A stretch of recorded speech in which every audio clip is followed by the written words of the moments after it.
टंडो आदम वैसे पहले तो आना होता था, लेकिन ये कि अब जब के अनाउंस हुआ इलेक्शन तो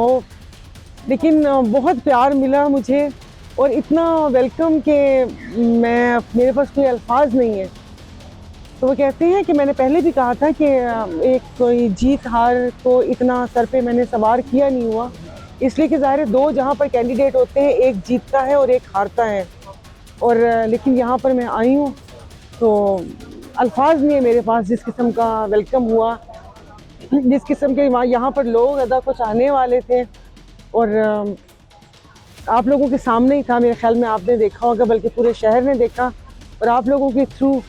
सिंध में देखा होगा,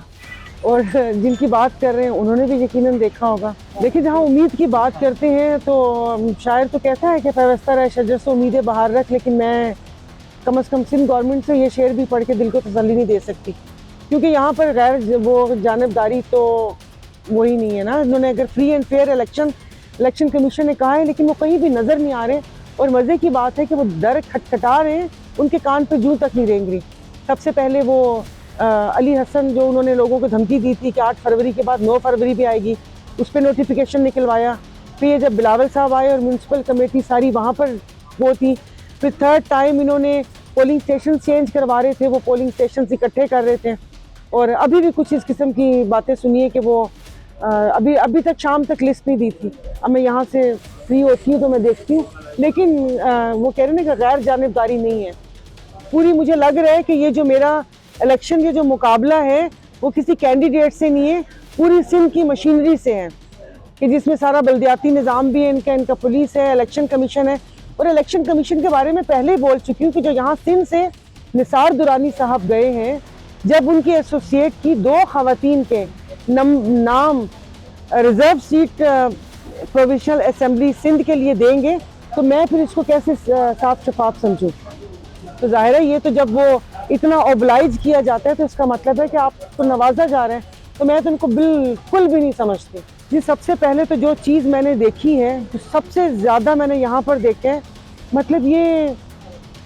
मनशियात के बारे में सुने, मुझे तो लग रहा है कि जैसे ये गढ़ बन चुके हैं। किसी वक्त हम इलाके गैर को समझते थे, और उसके बाद मेनपुरी और मावा, मैं वहाँ पर शिदातपुर, सिंजोरों,